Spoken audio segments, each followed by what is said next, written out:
હાંકોલવાડી ગામના આંગણે સ્વર્ગસ્થ વર્ષાબેન તેમજ સ્વર્ગસ્થ બાબુભાઈ ડાયાભાઈ સેંજલિયા અને સમસ્ત સેંજલિયા પરિવારના પિતૃઓના મોક્ષાર્થે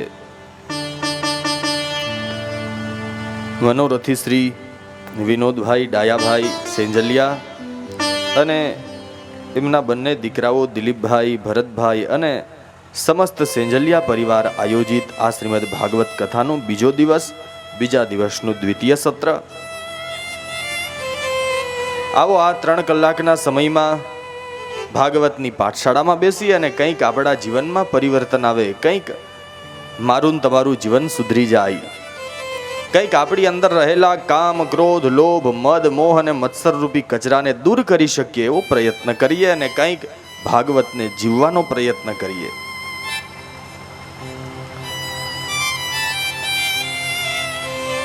બપોરની કથામાં આપણે સૌએ સાંભળ્યું કે પાપ કર્મના લીધે ધુંધુકારી પ્રેત થયો. પેલી કથા અષાઢ મહિનામાં થઈ. અષાઢ મહિનામાં જે કથા થઈ એમાં માત્ર ને માત્ર ધુંધુકારી માટે જ વિમાન આવ્યું. શ્રાવણી માસે ગોકર્ણમ, બીજી વાર શ્રાવણ મહિનામાં ગોકર્ણજીએ કથા કરી. આ વખતે પહેલેથી જ કીધું હતું કે બધાએ ખાલી કથા સાંભળવી એવું નહીં, પણ કથાને જીવનમાં ઉતારવી, કથાનું મનન કરવું. પહેલાના સમયમાં, અત્યારે તો જો કે હવે બધા બહુ ભાગ્યશાળી છીએ વક્તાઓ, આટલી બધી ફેસિલિટી મળે. આમ ઉપર કુલર ફરતું હોય ને જનરેટર હાલતું હોય, ડીઝલ બગડતું હોય તો આ માઇકની સુવિધા મળે. પહેલાનો એક સમય હતો ભાઈ, આમાં વડીલો બેઠા, એણે કદાચ આવી કથાઓ જોઈ હશે. પહેલા તો જંગલની અંદર વનવગડામાં કથા થતી, નો માઇક હોય, નો આવા કુલર ફરતા હોય. અને પાછું અત્યારે તો વચ્ચે વચ્ચે ધૂન આવે, કીર્તન આવે, એકાદા ઉદાહરણ આવે, દ્રષ્ટાંત આવે કે તમને કંટાળો ન આવે એટલા માટે. પહેલાના સમયમાં તો 335 અધ્યાય છે, એક અધ્યાય પૂરો થાય ને એટલે ટકોરી વગાડવાની સત્યનારાયણની કથામાં. કેમ? અને ત્યારે કથા ત્યારે સાચી જ થતી. ખોટી વાત છે?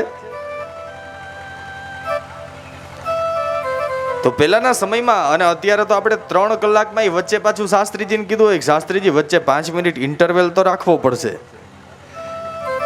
3 કલાકમાં હોતી પહેલાના સમયમાં તો. અને અહીંયા ભાગવતમાં હમણાં જ નિયમો આવશે ને, એમાં તો એવું કીધું છે કે આખા દિવસમાં 10.5 કલાક સુધી કથા સાંભળવી જોઈએ. 7 દિવસમાં રોજની 10.5 કલાક કથા સાંભળવાનો નિયમ છે. પણ 3 કલાક બેહો એ બહુ મોટી વાત છે. બાકી હવે તો અહીંયા તમે બધા ભાગ્યશાળી જુઓ, 2 ટાઈમ, બાકી હવે તો 1 ટાઈમનો જ સમય છે. પહેલાના સમયમાં 4 કલાક કથા થતી. 4 કલાક સવારે કથા થાય, 4 કલાક સાંજે કથા થાય, વચ્ચે ખાલી 2 કલાકનો વિરામ હોય. આ વિરામ શેના માટે? ખાલી સૂકી ભાજી ખાવા માટે નહીં, કે આરામ કરવા માટે નહીં, કે રસોડામાં કંઈક સારા મોનથાળ ગુંદી ગાંઠિયા બનાવ્યા હોય એ ખાવા માટે 2 કલાકનો વિરામ નહોતો. સવારે 4 કલાક જે કથા સાંભળો, બપોરના 2 કલાકના વિશ્રામના સમયે, 2 કલાકના વિરામના સમયે સવારે જે કથા સાંભળી હોય એનું મનન કરવાનું, એને જીવનમાં ઉતારવાનું કે આ 4 કલાકનું સાંભળ્યું એમાંથી આપણને શું લાગુ પડે છે. ફરીને કહું કે આ નિયમ ખાલી શ્રોતા માટે નથી ભાઈ. આ વક્તાને જ વિચારવું જોઈએ કે 4 કલાક મેં આ સંભળાવ્યું તો એમાંથી મારે શું સુધારો કરવાનો. બરાબર ને? 4 કલાક સવારે કથા સાંભળી હોય, બપોરના 2 કલાકના સમયે, વિરામના સમયે એનું મનન કરતા, વળી પાછી બપોર પછી 4 કલાક કથા સાંભળે, સાંજના 2 કલાક એનું મનન કરી, એને જીવનમાં ઉતારીને પછી સુવા માટે જતા. આવી રીતે કથા થતી.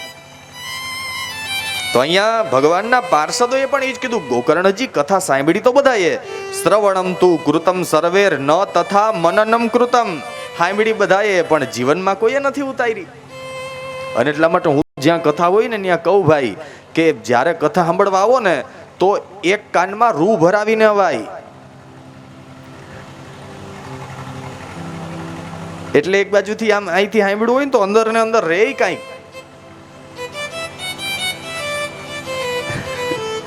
બાકી તો પછી ઓની જેમ કે એક ગામમાં કથા હાલતી હતી ને એટલે આમાં તો કેવું છે, તમે કંઈ ખોટું નહીં લગાડતા હો, તમને સમજાય ને એટલા માટે. એક ગામમાં કથા ચાલતી હતી, એટલે કથા શરૂ થઈ ને ત્યારથી એક ડોસીમાં છે ને એ સૌથી આગળ બેહે, અને જ્યાં મંગલાચરણ ચાલુ થાય એટલે ડોસીમાની આંખમાંથી દડ દડ દડ આહુડા પડવાનું ચાલુ થાય. જ્યાં સુધી કથા હાલે, 3 કલાક કથા ચાલે, ત્યાં સુધી ડોસીમાં રૈડા જ કરે. પહેલો દિવસ પૂરો થયો, બીજો દિવસ પૂરો થયો, ત્રીજો દિવસ પૂરો થયો. ઓલા વક્તા રોજ જોવે કે જ્યારથી કથા ચાલુ થાય ડોસીમાં રડતા હોય, કથા પૂરી થાય ને ત્યાં સુધી રૈડા જ કરે. 7મા દિવસે કથા પૂરી થઈ ને એટલે વક્તાના મનમાં ભાવ જાગ્યો કે કથા તો આટલી બધી કરી, પણ આવા ભાવથી સાંભળવા વાળા બહુ ઓછા મળે. અને પછી એવું થયું કે આ ડોસીમાને આટલો બધો ભાવ છે કે જ્યારથી કથા ચાલતી હોય ત્યાં સુધી બસ રડતા જ હોય. એટલે એમ થયું કે હાલ ને સામેથી મળતો જાવ. એટલે કથા વિરામ થયો એટલે શાસ્ત્રીજી નીચે ઉતરીને ડોસીમાને મળવા ગયા કે માજી 7 દિવસથી જોઉં છું, તમારા જેવા સાંભળવા વાળા ક્યાંય જોયા નથી. તો કે કેમ? એટલે શાસ્ત્રીજી કહે કે જ્યારથી કથા ચાલુ કરું ને ત્યારથી તમે રડતા જ હોવ, તમારી આંખના આંસુડા બંધ ન થાય. ખરેખર તમે બહુ ભાવથી કથા સાંભળો છો. માજી જ્યારે શાસ્ત્રીજીએ વખાણ કર્યા એટલે કે અહીંયા કોણે કથા સાંભળી? તો માજી કેમ રડતા હતા? તો કે સાંભળ, તને જોઈને રડવું આવતું હતું. એટલે ઓલા શાસ્ત્રીજીને એમ થયું કે હવે આમાં તો કઈ તકલીફ નથી, કેમ જોઈને રડતા હશે? એટલે પછી ડોસીમાએ કીધું કે સાંભળ, થોડાક ટાઈમ પહેલા છે ને મારી ભેંસને એક પાડો આવ્યો હતો. જ્યારથી પાડાનો જન્મ થયો ને ત્યારથી બસ બોયલા જ કરે. દૂધ પાયું, ખડ ખવડાવ્યું, પાણી પાયું, પણ બંધ જ ન થાય.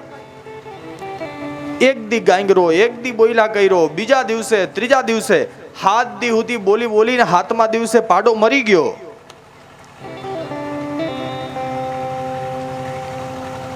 એટલે રડવું આવતું હતું. તો સાંભળવા વાળા તો ઘણા બધા બેઠા હોય, પણ બધાય કંઈ સાંભળતા હોય એવું જરૂરી નથી. તમે તો બહુ ભાગ્યશાળી છો. બાકી ઘણી જગ્યાએ તો પછી આયોજકોને કહેવું પડે કે શાંતિ રાખો, એને કથાને કંઈ લેવા દેવા જ ન હોય. તો અહીંયા બીજી વાર કથા થઈ. આ વખતે સાક્ષાત ત્યારે તો ખાલી ભગવાનના પાર્ષદો આવ્યા હતા. શ્રીમદ ભાગવત એવું કહે કે જ્યારે બીજી વાર કથાનો વિરામ થતો હતો ને એ 7મા દિવસે 1 2 નહીં પણ સેંકડો વિમાન ગોકર્ણજીના કથા મંડપમાં આવ્યા. સાક્ષાત ભગવાન પધાર્યા ગોકર્ણજીને લેવા માટે. અને ગોકર્ણજીને કહ્યું, ધન્ય છે તમને, તમારા લીધે આજ આખા તમારા નગરની, તમારા ગામની મુક્તિ થશે.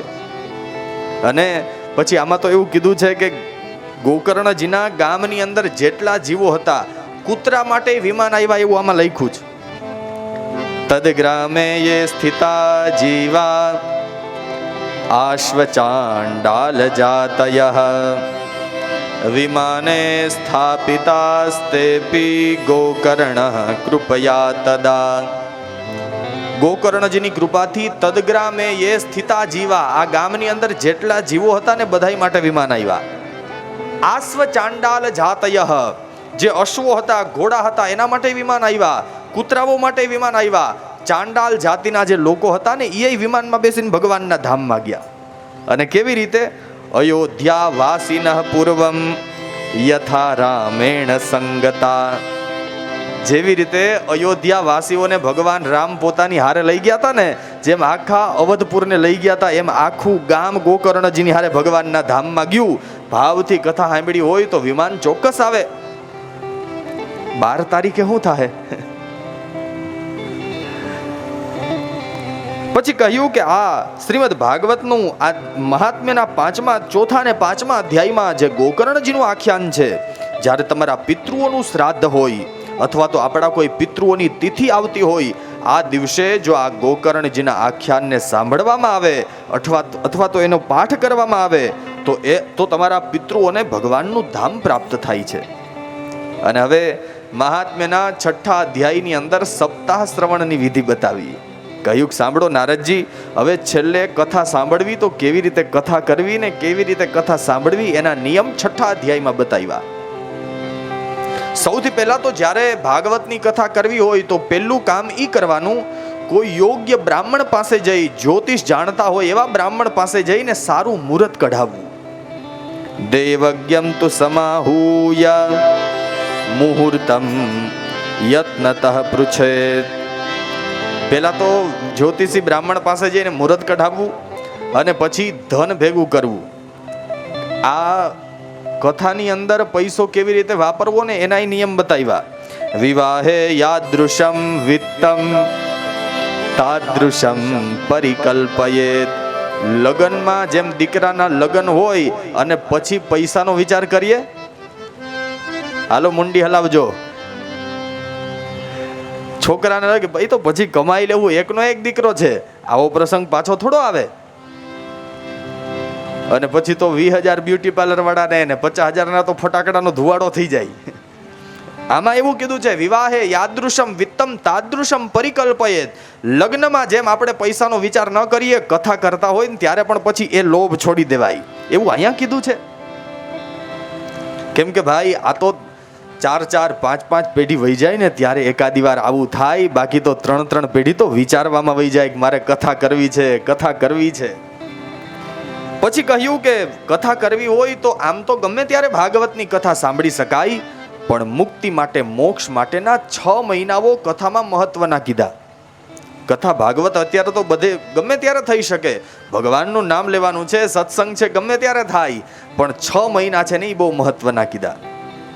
નભસ્ય આશ્વિનોર્જોચા માર્ગશીર્ષઃ શુચિર્નભઃ એતે માસઃ કથારંભે શ્રોતૃણામ મોક્ષ સૂચકઃ. આ 6 મહિના છે ને એમાં જો ભાગવતની કથા સાંભળવામાં આવે તો શ્રોતૃણામ મોક્ષ સૂચકઃ, સાંભળનારાઓની મુક્તિ થઈ જાય જો આ 6 મહિનામાં ભાગવત કથા સાંભળવામાં આવે તો. એમાં સૌથી પહેલો મહિનો કીધો કથા કરવી હોય તો કાં તો ભાદરવા મહિનામાં કરવી, આસો મહિનો, કારતક મહિનો જે અત્યારે ચાલે છે, માક્ષર મહિનો, અષાઢ મહિનો અને શ્રાવણ મહિનો. આ 6 મહિનાની અંદર જો ભાગવતની કથા સાંભળવામાં આવે તો શ્રોતૃણા મોક્ષ સૂચકઃ, સાંભળનારાઓને મુક્તિ મળી જાય. અને જ્યારે મુહૂર્ત નક્કી થઈ જાય ત્યાર પછી ભાગવતની કથાની તૈયારીઓ શરૂ કરીએ. એટલે સૌથી પહેલા બધાને દેશ દેશાંતર સુધી બધાને આમંત્રણ આપવું. જેટલા લોકો, આ તો જ્ઞાન યજ્ઞ છે, જેટલા લોકો વધારે સાંભળે એટલું વધારે પુણ્ય મળે. અને ફરીને પાછો કહું ભાઈ કે અહીંયા બેઠા હોઈએ તો ભગવાનનું નામ લેવાનું કારણ એ છે, હું તો કથામાં કહું જ કે જો સામે બેઠા હોય તો ભગવાનના હાથમાં માળા લઈને ભગવાનની કથા સાંભળવા બેસાય. શું કામ? ઘણી વખત એવું થતું હોય કે ત્યાં કથા ચાલે છે અને આપણે એમ મહેમાનનું આમંત્રણ હોય પણ એમનેમ પ્રસાદ કેમ લેવો, એવું થાય ને. ઘણી વાર એવું થતું હોય કે એમનેમ પ્રસાદ કેમ લેવો. એમનેમ પ્રસાદ નથી લેવાનો. અહીંયા 3 કલાક કથા સાંભળવા માટે બેસીએ, તમે જેટલું ભગવાનનું નામ લ્યો ને, જેટલું ભગવાનનું નામ લીધું હોય આજના દિવસે હાથમાં માળા લઈને જેટલું ભગવાનનું નામ લ્યો એનું પુણ્ય છે એ સેંજલિયા પરિવારના પિતૃઓને આપીને જવાનું, પછી મોનથાળના ઢેફલા ખાવ તો કંઈ વાંધો નહીં. જેટલું લેવાય એટલું ભગવાનનું નામ લેવાનું. પછી કહ્યું કે દૂર દૂર સુધી બધાને આમંત્રણ આપવું. અને બધાને નિમંત્રણ કેવી રીતે આપવું એનું પણ અહીંયા બતાવ્યું છે કે બધાને એમ જ કહેવું કે 7 દિવસ કથા સાંભળવા આવી શકો તો 7 દિવસ કથા સાંભળવા આવજો. 7 દિવસ ન પહોંચી શકાય તો 3 દિવસ આવજો. 3 દિવસે ન આવી શકાય તો 1 દિવસ કથા સાંભળવા ચોક્કસ આવજો. બધાને નિમંત્રણ આપીને પછી સુંદર મજાનો કથા મંડપ તૈયાર કરવો. પહેલાના સમયમાં તો આવું કંઈ નહોતું ને, એટલે પહેલાના સમયમાં કેવી રીતે કથા મંડપ તૈયાર કરતા?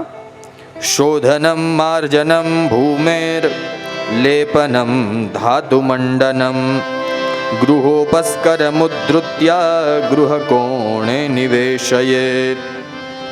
જે જગ્યાએ કથા કરવી હોય પેલા એ જમીનને પવિત્ર કરવી, ત્યાં ગાયના છાણથી લેપન કરવું. આવા બધા નિયમ બતાવ્યા. પણ હવે અટાણે તો અઘરું, આપણને તો ભૂલમાં અડાઈ જાય તોય 3 વાર હાથ ધોઈએ. પણ યાદ રાખજો, શાસ્ત્રનો નિયમ છે દેવ પૂજન અને બ્રહ્મ ભોજન, આ બે છે ને એ લીપેલી જગ્યામાં જ કરાય. પહેલાના સમયમાં ગોરબાપા ખાલી સત્યનારાયણની કથા કરવા આવતા ને, હવે તો જો કે લાદી બગડી જાય એટલે પછી ગોરબાપાને ધ્યાન રાખવું પડે. બાકી પહેલા સત્યનારાયણની કથા થતી ને તો બાજોટની નીચે ગાયનું છાણ પેલા લીપતા. ગોરબાપાને જમવા બોલાવો તોય પેલા જે વડીલો બેઠા એને ખબર હશે, પેલા તો બહુ પવિત્રતા રખાતી. જે દિવસે બ્રાહ્મણ ભોજન કરવા આવવાના હોય એટલે હવારમાં પેલા ચૂલો અને આખું રસોડું છે ને એ ગાયના છાણથી લીપીને રાખી દેતા. બ્રહ્મ ભોજન છે ને એ પણ લીપેલી જગ્યામાં જ કરાય. કારણ શાસ્ત્ર કહે કે જે જગ્યાએ ગાયનું છાણ લીપેલું હોય ને, પહેલાના સમયમાં તો આ ગાયના છાણ અને ગૌમૂત્રથી નાહવાનોય મહિમા હતો. ત્યારે આ સાબુ શેમ્પુ નહોતા ભાઈ. ત્યારનો ફાયદો એક એ હતો કે ચામડીના રોગ છે ને એ બહુ ઓછા થતા. જ્યારથી આ સાબુ ને શેમ્પુ ને પાવડર ને બોડી લોશન ને આવ્યું ને પછી એ બધું એ વધી ગયું. સવારના પોરમાં ગોતવા નીકળે, અરીસો આપો ને દાંતિયો આપો ને. એટલે પહેલાના સમયમાં ગાયના છાણ અને ગૌમૂત્રનો બહુ મહિમા હતો. બીજું, ક્યારેક ગરુડ પુરાણ વાંચો તો એમાં સ્પષ્ટ લખેલું છે કે જે જગ્યાએ ગાયનું છાણ લીપેલું હોય ને ત્યાં કોઈ ખરાબ તત્વો કે યમના દૂતો પણ આવી નથી શકતા. એટલા માટે ગાયનું છાણ લીપવાનો મહિમા છે. કોઈનું મૃત્યુ થાય તો ગાયનું છાણ લીપીને નીચે એટલા માટે સુવડાવીએ કે ત્યાં યમના દૂતો ને કોઈ ખરાબ તત્વો ના આવે. બીજું કારણ એ હતું, જ્યાં સુધી ગાયના છાણ અને ગૌમૂત્રથી લીપીને એ જગ્યામાં રહેતા ને ત્યાં સુધી કીડી મકોડા મચ્છર આવા જીવજંતુ ન થતા. જ્યારથી આ લાદી ફિટ કરી પછી એ બધું વધી જાય. તો જે જગ્યાએ કથા કરવી હોય ત્યાં ગાયના છાણ ગૌમૂત્રનું લેપન કરવું. કથા મંડપની અંદર કેળના સ્તંભ રોપવા, આસોપાલોના આંબાના તોરણ બંધાવવા, રંગોળીઓ કરવી અને સુંદર રીતે આ કથા મંડપને શણગારવો. કથા મંડપમાં બેસવાની વ્યવસ્થા કેવી રીતે કરવી એના પણ નિયમ બતાવ્યા કે જો કથા મંડપની અંદર કાં તો વક્તાનું મુખ જો પૂર્વ દિશામાં હોય તો શ્રોતાઓએ ઉત્તર દિશામાં મુખ રાખીને કથા સાંભળવી. કદાચ જો એવી રીતે ન થઈ શકે તો વક્તાનું મુખ ઉત્તર દિશા તરફ હોય તો શ્રોતાઓએ પૂર્વ દિશામાં મુખ રાખીને કથા સાંભળવી. અને પછી કદાચ જો એવું પણ ન થઈ શકે તો વક્તાની સામે બેસીને કથા સાંભળવી. કથા મંડપની અંદર બને એટલું મૌન રહેવું. અને ત્યાર પછી હવે વક્તાના નિયમ બતાવ્યા. વક્તા કેવો હોવો જોઈએ? વિરક્તો વૈષ્ણવો વિપ્રો વેદ શાસ્ત્ર વિશુદ્ધિકૃત. મેં પેલા જ કીધું હતું ને ભાઈ, આ તો રેડીમેડની દુકાન છે, બધાયના માપના કપડા આવે.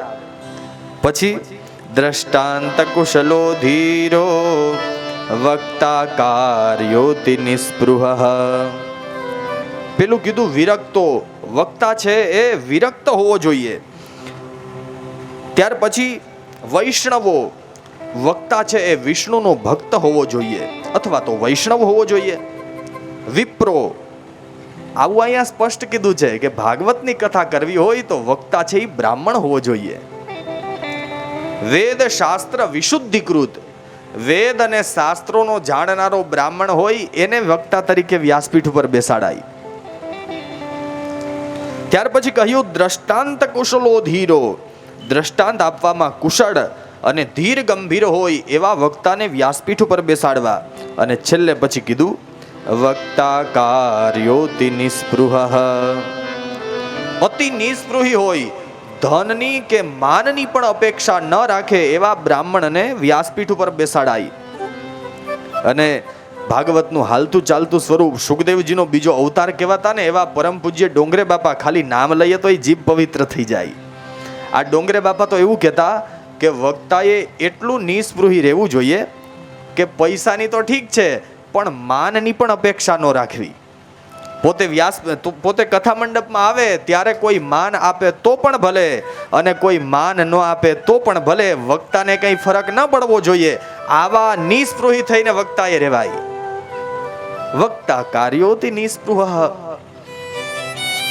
ત્યાર પછી કહ્યું કે વક્તા અને શ્રોતા બંનેએ 7 દિવસ સુધી, આ ભાગવત છે, આ 7 દિવસનું એક અનુષ્ઠાન છે. શક્ય હોય તો વક્તા અને શ્રોતા બધાએ ક્ષોર કર્મ ન કરાવવા. પોતાના માથાના વાળ અથવા તો દાઢીના વાળ, મૂછના વાળ ન કઢાવવા. બ્રહ્મ મુહૂર્તમાં સૂર્યોદય થાય એ પહેલા જાગી જવું, સ્નાન કરી પવિત્ર રહેવું. અને ત્યાર પછી હવે કેવી રીતે કથા સાંભળવી ને હવે તમારા બધાનો વારો. જેણે કથા સાંભળવી હોય એને શક્ય હોય તો 7 દિવસ સુધી અન્ન ન લેવું. પહેલાના સમયમાં આમાં તો એવું કીધું છે કે જો ખરેખર જો કથા સાંભળવી હોય તો 7 દિવસ માટે સાંભળી લેજો. આવું બધું ન થાય તો કંઈ નહીં, પણ સાંભળેલું ક્યારેક કામ લાગે. જેણે 7 દિવસ સુધી કથા સાંભળવી હોય એણે ઘૃતપાનમ પયઃપાનમ, પહેલાના સમયમાં તો ખાલી 7 દિવસ સુધી ઘી પીને જ કથા સાંભળતા, અન્ન નહીં લેવાનું, ફલાહારે નહીં કરવાનું, માત્ર 7 દિવસ સુધી ઘી પીને જ 7 દિવસની કથા સાંભળવી. એ ન થઈ શકે તો 7 દિવસ સુધી પયઃપાનમ, માત્ર દૂધનો આહાર કરીને કથા સાંભળવી. આવું કરવાથી પણ કદાચ જો કથા સાંભળવામાં મન ન લાગતું હોય તો અહીંયા એવું પણ કીધું, કદાચ ઘી પીને દૂધ પીને કથા ન સાંભળી શકાય તો ફલાહારેણ વા ભાવ્યમ એક ભુક્તેન વા પુનઃ સુખ સાધ્યમ ભવેદ્યત્તુ કર્તવ્યમ શ્રવણાય તત.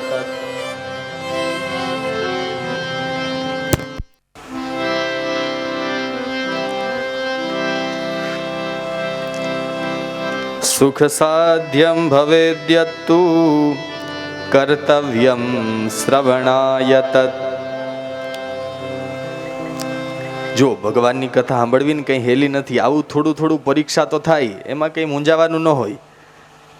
તો ફલાહારેણ વા ભાવ્યમ, જો ઘી પીને દૂધ પીને ન રહી શકાય તો ફલાહાર કરીને 7 દિવસની કથા સાંભળવી, ઉપવાસ કરવો. જો ઈ પણ ન થઈ શકે તો એક ભુક્તેન વા પુનઃ, એક ટાઈમ ભોજન કરીને કથા સાંભળી શકાય. અને એકટાણું કરવા છતાંય, એક ટાઈમ ભોજન કરવા છતાંય વઘાર થાય ને મન જો રસોડામાં વહી જતું હોય તો એવા ફલાહારનો કે એવા ઉપવાસનો કે એવા એકટાણાનો કંઈ મહત્વ નહીં. એના કરતા ભોજનમ તુ વરમ મન્યે કથા શ્રવણકારકમ નોપવાસો વરહ પ્રોક્તો કથા વિઘ્ન કરો યદી. 2 ટાઈમ ભોજન કરીને કથા સાંભળી શકાય.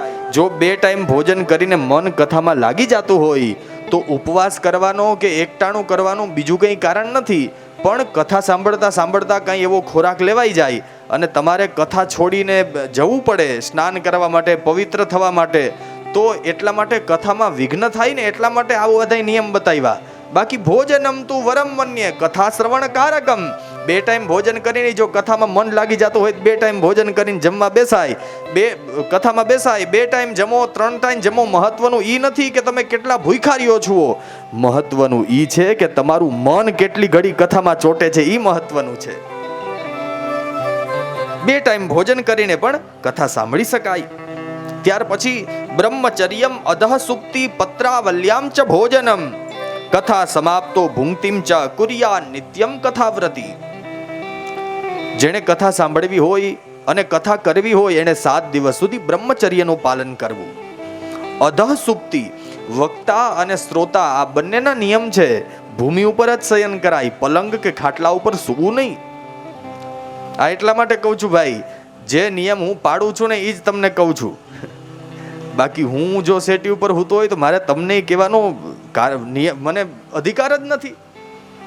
અધઃ સુક્તિ, વક્તા અને શ્રોતા બંનેએ જો કથા સાંભળવી હોય તો ભૂમિ ઉપર શયન કરવું. પત્રાવલ્યામ ચ ભોજનમ, પત્રાવળીમાં ભોજન કરવું. ત્યાર પછી ભોજન તો કરવું પણ જેવું તેવું નહીં ખાવાનું. કઈ કઈ વસ્તુ નહીં ખાવી એના પણ નિયમ બતાવ્યા. થોડુંક ધ્યાન આપજો. આ બધું સાંભળી લઈએ, બાકી કે આ તો બધું હવે અઘરું થઈ જાય. પણ દ્વિદલમ મધુતૈલમ ચ ગરિષ્ઠાન્નમ તથૈવ ચ ભાવદુષ્ટમ પર્યુષિતમ જહ્યા નિત્યમ કથાવ્રતિ. જેણે કથાનું વ્રત કરવું હોય, કથા સાંભળવી હોય, એને 7 દિવસ સુધી ભોજનમાં દ્વિદલમ, કઠોળ નહીં ખાવા, મધુ, મધ નહીં ખાવું, તૈલમ, વધારે પડતું તેલ વાળું ન ખાવું, ગરિષ્ઠાન્નમ, મિષ્ઠાન્ન ન ખાવું, ભાવદુષ્ટમ, ભાવ વગરનું ન જમવું, પર્યુષિતમ, વાસી ખોરાક 7 દિવસ માટે જેણે કથા સાંભળવી હોય એને ન લેવો. હવે આ બધા 12ના નિયમ થયા. કદાચ આ ન પડાય ને તો ચાલશે, પણ હવે અંદરથી કઈ કઈ વસ્તુ છોડવી ને અંદરથી કઈ કઈ વસ્તુ રાખવી ને આ ખાસ જીવનમાં ઉતારજો. 7 દિવસ માટે અંદરથી કઈ કઈ વસ્તુ છોડવાની? કામમ ક્રોધમ મદમ માનમ મત્સરમ લોભમેવ ચ દંભમ મોહમ તથા દ્વેષમ દૂરયે ચ કથાવ્રતિ. દૂરયે ચ કથાવ્રતિ, જે કથા સાંભળનારા હોય ને કથાના વ્રત કરનારા હોય એને આટલી વસ્તુથી દૂર રહેવું. એમાં સૌથી પહેલું કહ્યું કામમ. 7 દિવસ સુધી કોઈ પણ વસ્તુ ઉપર મોહ ન રાખવો, કામ ન રાખવો. ક્રોધમ, 7 દિવસ સુધી ગમે તે પરિસ્થિતિ થાય ક્રોધ ન કરવો. મદમ, 7 દિવસ સુધી અભિમાન ન કરવું. મત્સરમ, 7 દિવસ સુધી બીજાની ઈર્ષા ન કરવી. લોભમેવ ચ, કથા સાંભળનારા ને કથા કરનારાએ 7 દિવસ સુધી લોભ ન રાખવો.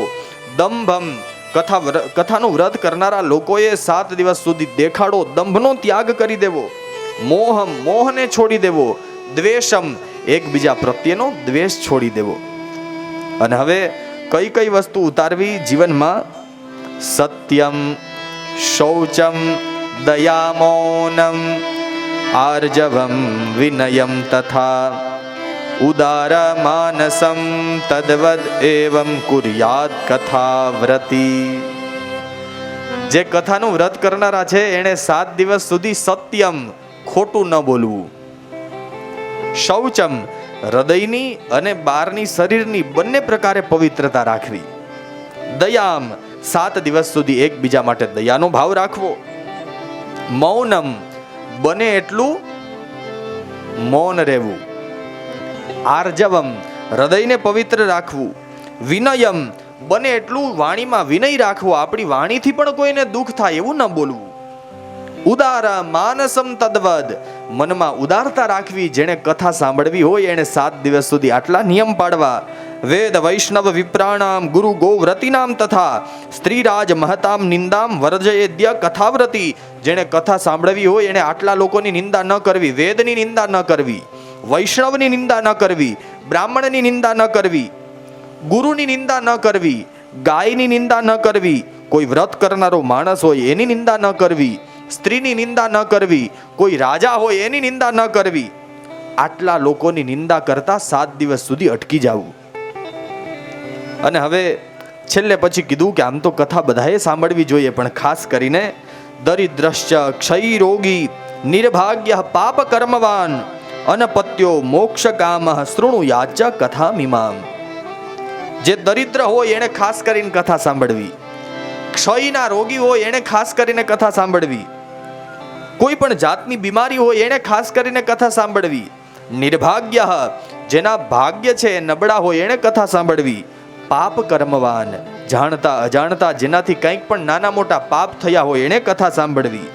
અનપત્યો, જેમને ત્યાં સંતાન ન હોય એમણે ખાસ કરીને કથા સાંભળવી. અને છેલ્લે મોક્ષ કામ, જેને મુક્તિની મોક્ષની ઈચ્છા હોય એને ભાગવતની કથા ચોક્કસ સાંભળવી.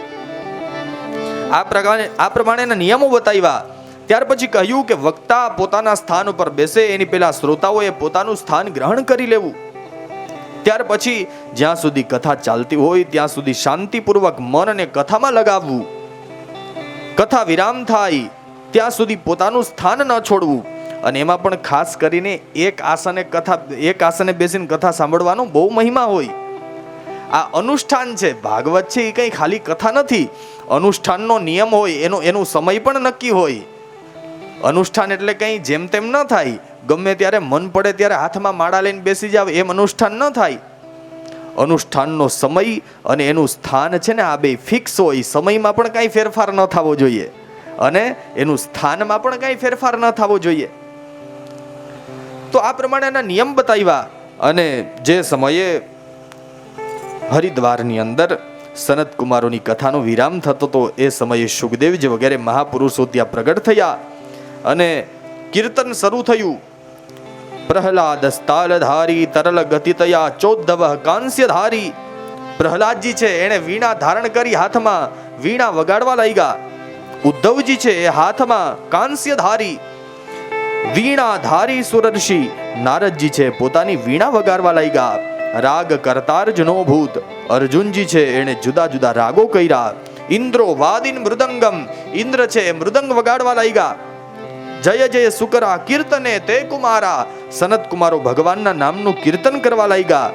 અને સુંદર રીતે હરિદ્વારમાં ગંગાજીના કિનારે કથાનો વિરામ થાય. આ સાથે જ 6 અધ્યાયનું મહાત્મ્ય આપણે ભગવાનના ચરણોમાં સમર્પિત કરીએ. બોલીએ શ્રી ગિરિરાજ ધરણ કી વૃંદાવન વિહારી લાલ કી.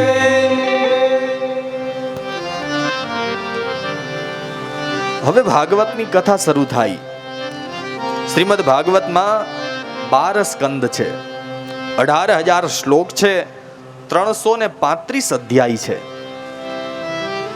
બહુ ધ્યાનથી સાંભળજો. અહીંયા તો બધા વડીલો બેઠા છે એટલે બહુ કહેવાની જરૂર ન હોય, પણ આવું બધું શરૂઆતમાં પહેલા એટલે સમજાવવું પડે ભાઈ કે આજના યુવાનોને ભાગવતમાં કેટલા અધ્યાય છે કે કેટલા સ્કંદ છે કે કેટલા શ્લોક છે એ ખબર નથી.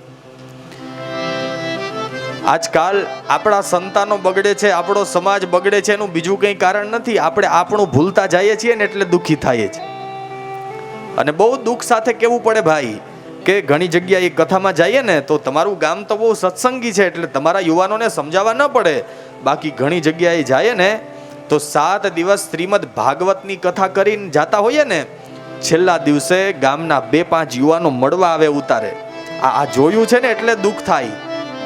2-5 યુવાનો મળવા આવે અને હાથથી ભાગવતની કથા સાંભળી અને છેલ્લે પછી અમારી પાસે આવીને વખાણ કરતા હોય, શાસ્ત્રીજી શ્રીમદ ભગવદ્ ગીતાની કથામાં બહુ મજા આવી. દુઃખ એ વાતનું છે કે 7 દિવસની કથા સાંભળવા છતાંય આજના છોકરાઓને એ ખબર નથી ભાગવત અલગ છે ને શ્રીમદ ભગવદ્ ગીતા એ અલગ છે. ભાગવતની અંદર 18,000 શ્લોક છે, ઓમાં 700 શ્લોક છે. આની અંદર 12 સ્કંદ છે, 335 અધ્યાય છે, ઓમાં 18 અધ્યાય છે.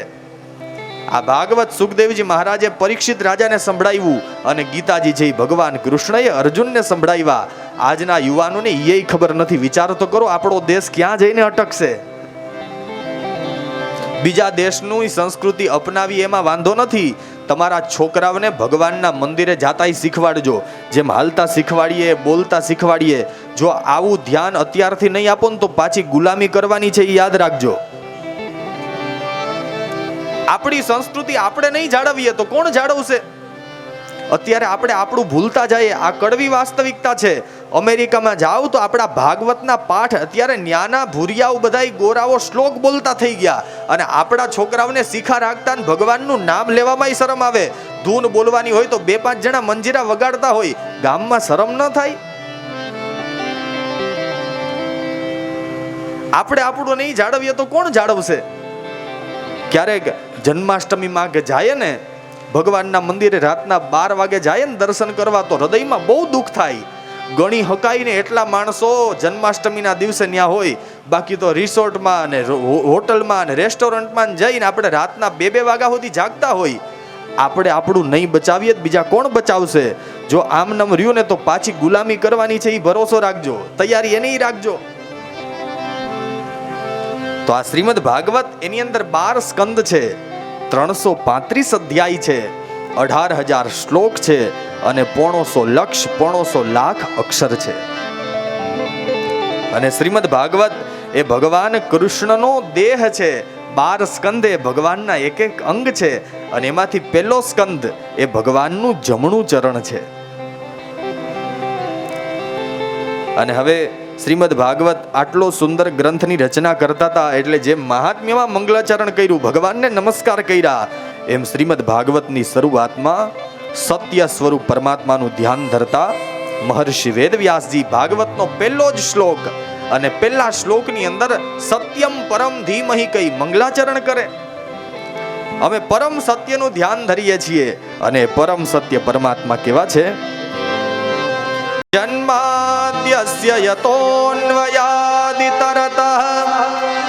ચાર્થે સ્વધિગ્નઃ સ્વરાટ તેને બ્રહ્મરુદાય આદિ કવયે મુહ્યન્તિ યત્સૂરયઃ તેજો વારિમૃદામ યથા વિનિમયો યત્ર ત્રિસર્ગો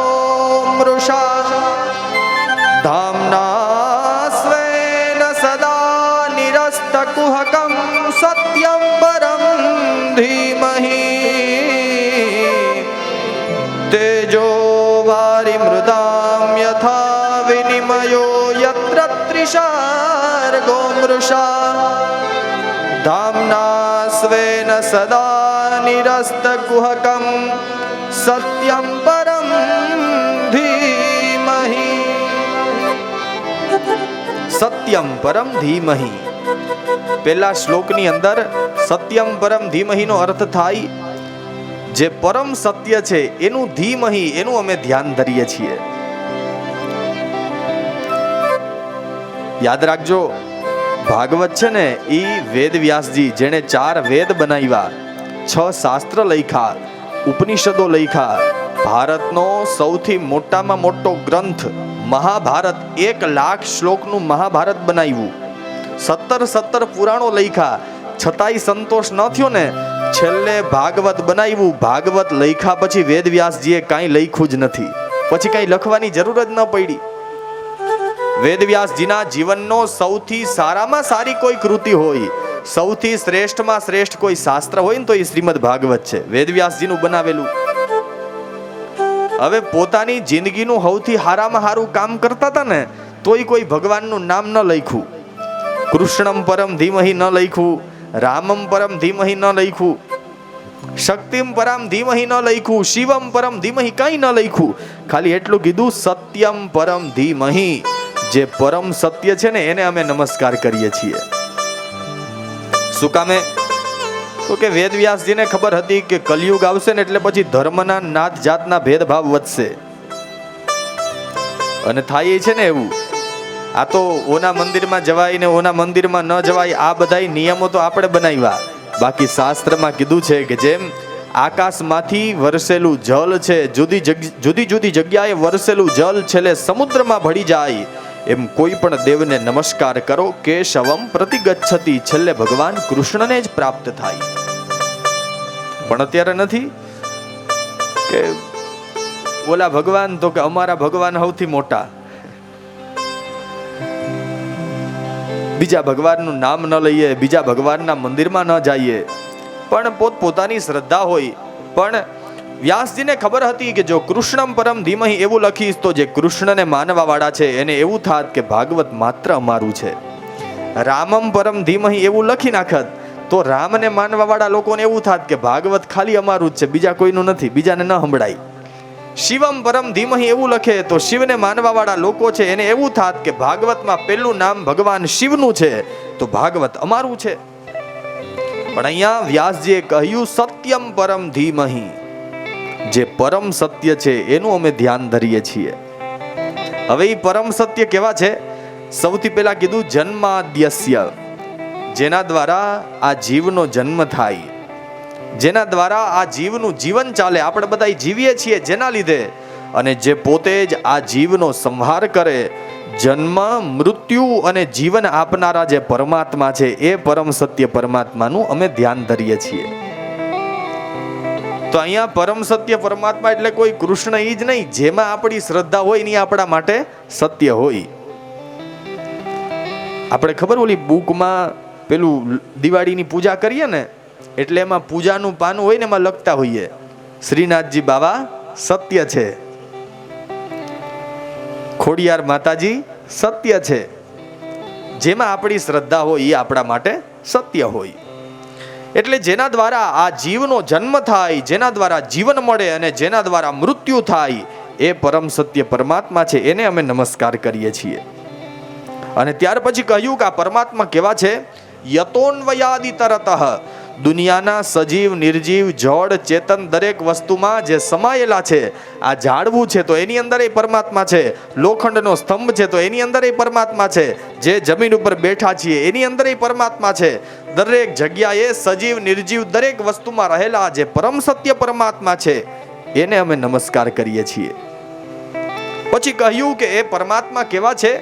અભિજ્ઞ, દુનિયાના સારા સારા વિદ્વાનો પણ જેને જાણી નથી શકતા એ પરમ સત્ય પરમાત્માનું અમે ધ્યાન ધરીએ છીએ. સ્વરાટ, એ પરમાત્મા કેવા છે? તો કે સ્વયં પ્રકાશ છે, જે પોતાની રીતે જ પ્રગટ થાય અને પોતાની રીતે જ અંતર ધ્યાન થઈ જાય એ પરમ સત્ય પરમાત્માનું અમે ધ્યાન ધરીએ છીએ. અને પછી કહ્યું એ પરમ સત્ય પરમાત્મા કેવા છે? તેને બ્રહ્મ હૃદય આદિ કવયે મુહ્યંતિ યત્સૂરયઃ. બ્રહ્માજી જેવા બ્રહ્માજી જેણે જગત બનાવ્યું ને ઈ પણ એનામાં મોહિત થઈ જાય એવા પરમ સત્ય પરમાત્માનું અમે ધ્યાન ધરીએ છીએ. તેજો વારી મૃદામ યથા વિનિમયો યત્ર ત્રિસર્ગો મૃષા. જેમ તેજમાં માણસને જળ દેખાય અને જળમાં સ્થળ દેખાડે એ પરમ સત્ય પરમાત્માનું અમે ધ્યાન ધરીએ છીએ.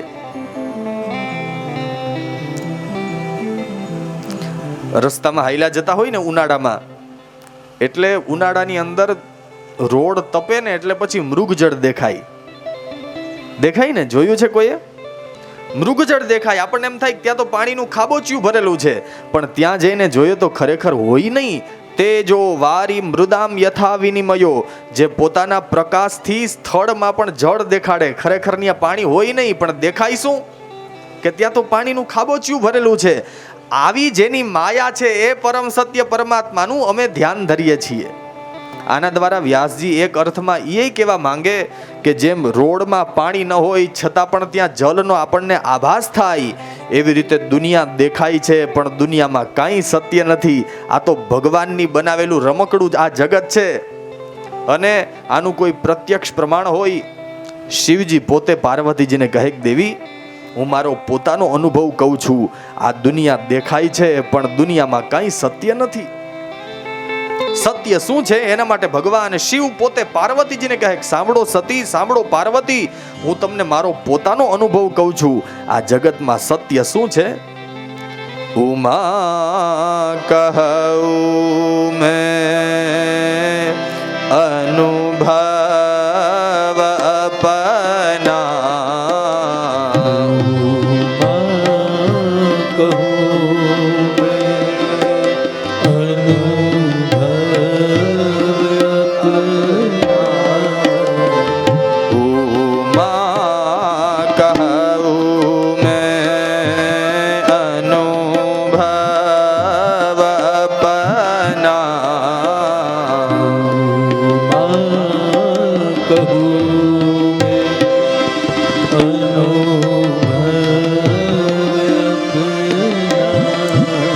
શિવજી પોતે પાર્વતીજીને કહે, પાર્વતી, ઉમા કહું મેં અનુભવ અપના. આ કોઈની સાંભળેલી વાત નહીં, મારો પોતાનો અનુભવ કહું છું કે આ જગતમાં સત્ય શું છે? દેખાય છે પણ જેટલું દેખાય છે ને બધુંય ખોટું છે. ઉમા કહું મેં અનુભવ અપના.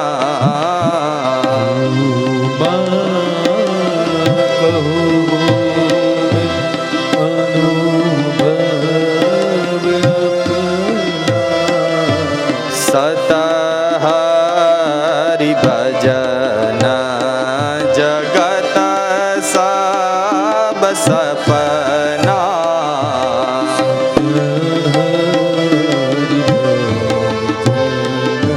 જગત સબ સપના.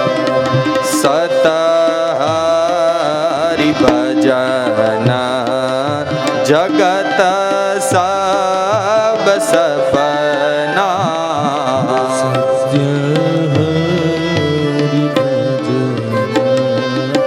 જગત સબ સપના. ઉમા કહું મેં અનુભવ અપના.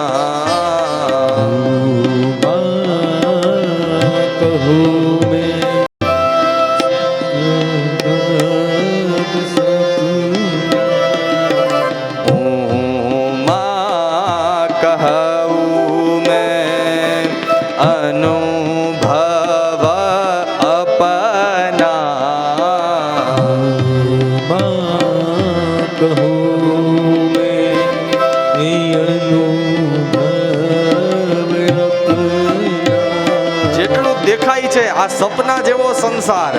રાતના સૂતા હોય ને સપનામાં પ્લેનમાં ઉડીને અમેરિકા પૂગી જાય, પણ એ સાચું હોય? સવાર થાય પાછા હોય ન્યા જ હોય. જેમ સપનું જોવા છતાંય કંઈ સાચું ન હોય, એમ જેટલું દેખાય છે ને બધુંય કંઈ સાચું નથી. ભગવાનનું ભજન, સત્સંગ અને ભગવાનનું નામ એ જ સત્ય છે. એટલા માટે જ મરીએ ને ત્યારે હોતે છેલ્લે હું બોલતા હોય, રામ નામ સત્ય છે, રામ નામ સત્ય છે. આવું બોલીએ પણ જીવનમાં કેટલું ઉતારીએ? સતારી ભજન જગત સબ સપના. સત્ય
અનુભવ અપના.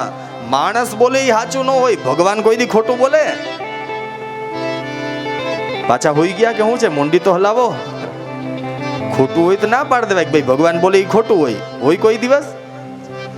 માણસ બોલે, બોધદેવાળા શાસ્ત્રીજી કહેતા હતા કદાચ ખોટું હોય, પણ પરમાત્મા બોલે એ કોઈ દિવસ ખોટું ન હોય. અહીંયા શિવજીએ રામચરિત માનસમાં સ્પષ્ટ કીધું, સાંભળો પાર્વતીજી, ઉમા કહું મેં અનુભવ અપના.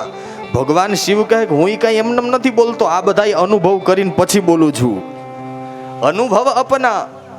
શું દેખાય છે બધુંય, પણ ભગવાનના નામ જેવું સત્ય દુનિયામાં બીજું કંઈ નથી. સત હરિ ભજન જગત સબ સપના. દેખાય છે પણ બધુંય સપના જેવું છે. તો બસ આ જ પરમાત્માની માયા છે, જે પ્રકાશની અંદર પાણી દેખાડે, પાણીની અંદર સ્થળ દેખાડે. આવી જેની માયા છે અને પોતાની માયાથી ત્રણેય લોકને મોહિત કરનારા એવા પરમ સત્ય પરમાત્માનું અમે ધ્યાન ધરીએ છીએ. અને હવે આ પરમ સત્ય પરમાત્મા જો તમારી શ્રદ્ધા ખોડિયાર માતાજીમાં હોય તો એ જ તમારા માટે સત્ય છે. આ એનું ધ્યાન છે. જો તમે કૃષ્ણને માનતા હોય, ઠાકોરજીની સેવા પધરાવેલી હોય, તો ઠાકોરજીમાં તમારી શ્રદ્ધા હોય તો એ જ તમારા માટે સત્ય છે. તો આ ઠાકોરજીનું ધ્યાન ધરવામાં આવ્યું છે. આ ઠાકોરજીનો ગ્રંથ છે. જો તમે ભગવાન રામને માનતા હોય, રોજ રામજીના મંદિરે દર્શન કરવા જતા હોય, તો તમારા માટે રામ સત્ય છે. તો આ ગ્રંથ રામ માટે પણ છે. જે પરમ સત્ય છે એ પરમાત્માનું અમે ધ્યાન ધરીએ છીએ. બીજા શ્લોકમાં શ્રીમદ ભાગવતનો મહિમા બતાવ્યો કે આ શ્રીમદ ભાગવતનો અધિકારી કોણ છે, કોના માટે આ શ્રીમદ ભાગવત છે. ધર્મ પ્રોઝિત કૈતવોત્ર પરમો નિર્મત્સરાણામ સતામ વેદ્યમ વાસ્તવમત્ર વસ્તુ શિવદમ તાપત્રયોન્મૂલનમ. શ્રીમદ ભાગવતે મહામુનિકૃતે કિમ વા પરૈરીશ્વરઃ સદ્યોરુદ્યવરુધ્યતે ત્રકૃતિભિઃ શુશ્રૂષુભિસ્તત્ક્ષણાत् શુશ્રૂષુભિસ્તત્ક્ષણાत्. મને ખબર છે આ બધું સમજવું થોડુંક અઘરું છે, ઘણા લોકો છે ને મને કહેતા હોય કે અત્યારે તો ધૂનનો ને કીર્તનનો ને રાસનો જમાનો છે, તમે કેમ રાસ નથી લેવડાવતા? આવી ફરિયાદ બહુ આવે મારી કથામાં. પણ હું ત્યારે એક જ જવાબ આપું કે અત્યારે ભલે જે સમય હોય, પણ એક સમયે લોકો ફરી પાછા ભાગવતની કથા ગોતવા નીકળશે. આ વાત સનાતન સત્ય છે. કેટલીક ધૂન બોલો, કેટલાક રાસ લ્યો, અને જે સત્ય હોય ને એ જ દુનિયામાં હાલે. ખોટું છે એ બહુ જાજો ટાઈમ હાલે નહીં. બીજા શ્લોકમાં ભાગવતનો મહિમા બતાવ્યો કે ભાગવતની અંદર શેનું વર્ણન છે. ધર્મ પ્રોજિત કેતવોત્ર પરમો નિર્મત્સરાણામ સતામ. આમાં કપટ વગરના પરમ ધર્મનું ભાગવતમાં નિરૂપણ કરેલું છે. અને વૈદ્યવ વાસ્તવ મત્ર વસ્તુ શિવદમ તાપત્રયોન્મૂલનમ. માણસના જીવનમાં 3 પ્રકારના તાપ હોય: આધિ દૈવિક તાપ, આધિ ભૌતિક તાપ અને આધ્યાત્મિક તાપ. ભાગવતમાં બેસો એટલે તમારા 3 પ્રકારના તાપનો નાશ કરનારું એવું આ શાસ્ત્ર છે. ભાગવતથી કેવી ભક્તિ પ્રાપ્ત થાય? નિર્મત્સરાણામ સતામ. ભાગવતથી તમને વિશુદ્ધ અને નિર્મળ ભક્તિ પ્રાપ્ત થાય. હવે બહુ ધ્યાનથી સાંભળજો ભાઈ. નિસ્વાર્થ ભક્તિ કોને કહેવાય? સાંભળ્યું છે ને બધાએ કે ભગવાનની ભક્તિ નિસ્વાર્થ કરવી જોઈએ. નિસ્વાર્થ ભક્તિ કોને કહેવાય? ભગવાનની પાસેથી કોઈ પણ વસ્તુની અપેક્ષા ન રાખવી, કંઈ પણ માંગવું નહીં. સતત ભગવાન અમે તને આપશું, બાકી મારે તારી પાસેથી કાંઈ જોતું નથી, તારે જેમ રાખવા હોય એમ રાખ. આવો ભાવ જ્યારે આવે ને એને નિર્મત્સર ભક્તિ કહેવાય, એને નિસ્વાર્થ ભક્તિ કહેવાય. અને આવી ભક્તિ શીખવી હોય તો દુનિયામાં બીજે ક્યાંયથી નહીં મળે સાહેબ. ભાગવત જ્યાં સુધી તમારા જીવનમાં નહીં આવે ત્યાં સુધી નિષ્કપટ ભક્તિ નહીં આવે. અને અહીંયા તો એવું પણ કીધું કે ભગવાનની પાસે બીજું કંઈ તો ઠીક છે, પણ મુક્તિ પણ ન માંગવી, મોક્ષ પણ ન માંગવો. અને એટલા માટે આપણા ભજનમાં એક બહુ સરસ વાત કરી છે ને, હરિના જનતો મુક્તિ ન માંગે, માંગે જન્મો જન્મ અવતાર. નિત્ય ઉત્સવ નિત્ય કીર્તન કારણ મારે નિરખવા નંદકુમાર. ભગવાનનો સાચો ભગત એને જ કહેવાય જે ભગવાનની પાસે મોક્ષની પણ ઈચ્છા ન રાખે. જ્યારે મુક્તિ મેળવવાની ઈચ્છા પણ વહી જાય, ભગવાનની પાસે કંઈ માંગવાનું નહીં, સતત ભગવાન બસ મારી પાસે જે કંઈ છે ને એ તેરા તુજકો અર્પણ ક્યાં લાગે મેરા. આ શરીરે તે આપ્યું, આંખ તે આપી, તો પછી બસ તારા દર્શન થાય. આવો ભાવ જ્યારે આવે ને, અને આવો ભાવ ક્યાંથી આવે? જ્યારે ભાગવતમાં બેસો ને તો નિષ્કપટ ભક્તિ શીખાય. શ્રીમદ ભાગવતની અંદરથી જે વ્યક્તિને નિષ્કપટ ભક્તિ શીખવી છે એના માટે શ્રીમદ ભાગવત છે. પછી આગળ કહ્યું કે આની અંદર જેનું વર્ણન છે એ સાંભળવાથી શિવદમ, જીવનું કલ્યાણ કરનારું આ શાસ્ત્ર છે. તાપત્રયોન્મૂલનમ. ભાગવતમાં બેસો એટલે તમારા 3 પ્રકારના તાપનો નાશ કરનારું એવું શ્રીમદ ભાગવત છે. શ્રીમદ ભાગવતે મહામુનિકૃતે કિમ વા પરેરીશ્વરઃ. જેની પાસે શ્રીમદ ભાગવત છે પછી એને બીજા કોઈ ભગવાનની શું જરૂર? ખાલી આના શરણે આવી જાય એટલે રામ, કૃષ્ણ, શિવ બધા આમાં જ છે. અને પછી છેલ્લે કહી દીધું કે જેના જીવનમાં ભાગવત આવે, અથવા તો જે ભાગવતમાં બેસી જાય ને, પછી ખાલી ભાગવતમાં બેસવા માત્રથી, કથામાં બેસો એટલે પછી ભગવાનને બોલાવવા ન જવા પડે. આમાં તો એવું કીધું કે જ્યાં સુધી તમે કથામાં બેઠા હોવ ત્યાં સુધી સદ્યો રુદ્યવ રુદ્યતેત્ર કૃતિભિઃ શુશ્રૂષુભિઃ તત્ક્ષણાત. 3 કલાક તમે કથામાં બેઠા હોય ને ભાઈ, તો ભગવાનને બોલાવવા ન જવા પડે. ભાગવત એવું કહે કે 3 કલાક ભગવાન છે ને એ તમારા હૃદયમાં કેદ થઈ જાય, ભગવાન તમારા હૃદયમાં આવીને બેસી જાય. અને ત્યાર પછી 3જા શ્લોકમાં ભાગવતનું સ્વરૂપ બતાવ્યું કે આ ભાગવત કેવું છે. નિગમ કલ્પતરોર ગલિતમ ફલમ શુકમુખાદમૃતદ્રવ સંયુતમ પિબત ભાગવતમ રસમાલયમ મુહુરહો રસિકા ભુવિ ભાવુકાઃ. શ્રીમદ ભાગવત એક વૃક્ષનું ફળ છે. નિગમનો અર્થ થાય વેદ, અને વેદો રૂપી આંબાનું પાકેલું ફળ એટલે શ્રીમદ ભાગવત. અહીંયા એવું કીધું કે વેદો રૂપી આંબાનું ફળ છે, ખાલી ફળ છે એવું નથી કીધું. ગલિતમ ફલમ એટલે કે વેદો રૂપી આંબાનું પાકેલું ફળ એટલે શ્રીમદ ભાગવત. હવે જો ખરેખર કથામાં બેઠા હોય અને કથામાં મન હોય ને તો મનમાં એકવાર પ્રશ્ન થવો જોઈએ કે પાકેલું ફળ જ શું કામ કીધું, બાકી ફળ તો ફળ જ હોય ને.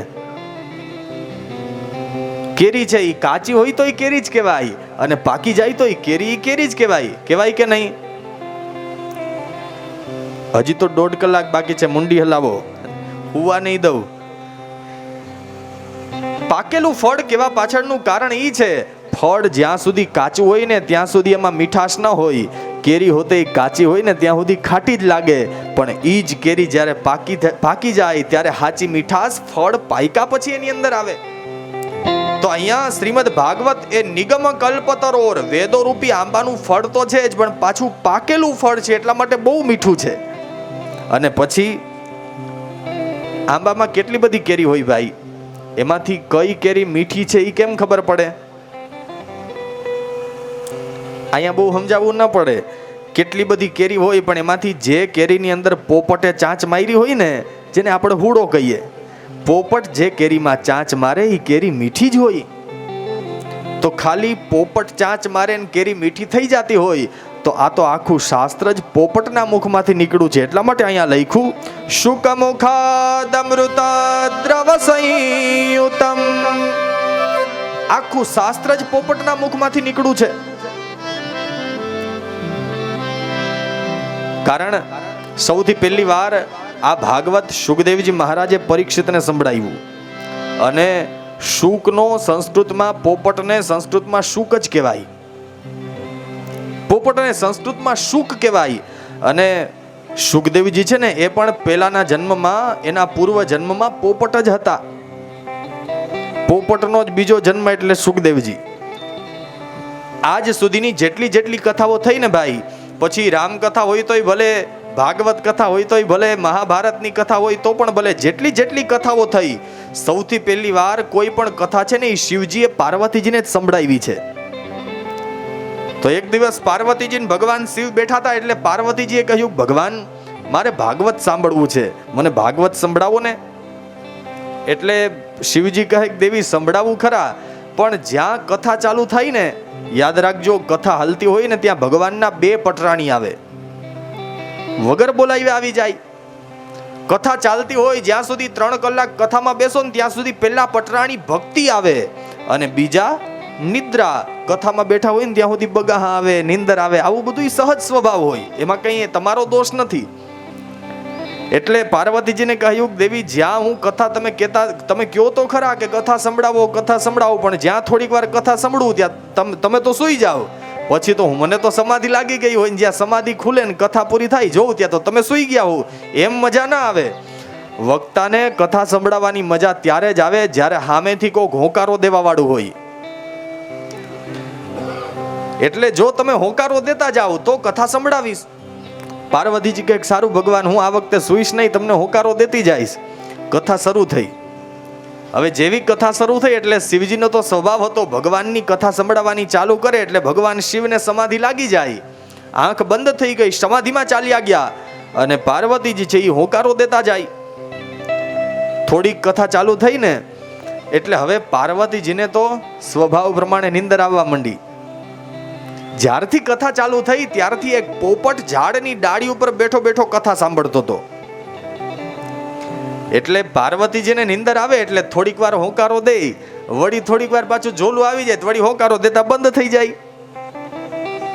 પોપટને ચિંતા થઈ કે હવે પાર્વતીજી તો સૂઈ ગયા છે, હોંકારો દેવાનો બંધ થશે, શિવજી સમજી જશે કે પાર્વતીજી સૂઈ ગયા તો ભાગવત છે એ અધૂરું રહેશે અને મારે ભાગવત સાંભળવું છે. એટલા માટે પાર્વતીજી તો ઊંઘી ગયા, પાર્વતીજી સૂઈ ગયા, પણ હવે એના બદલામાં પોપટે હોંકારો દેવાનો ચાલુ કર્યો.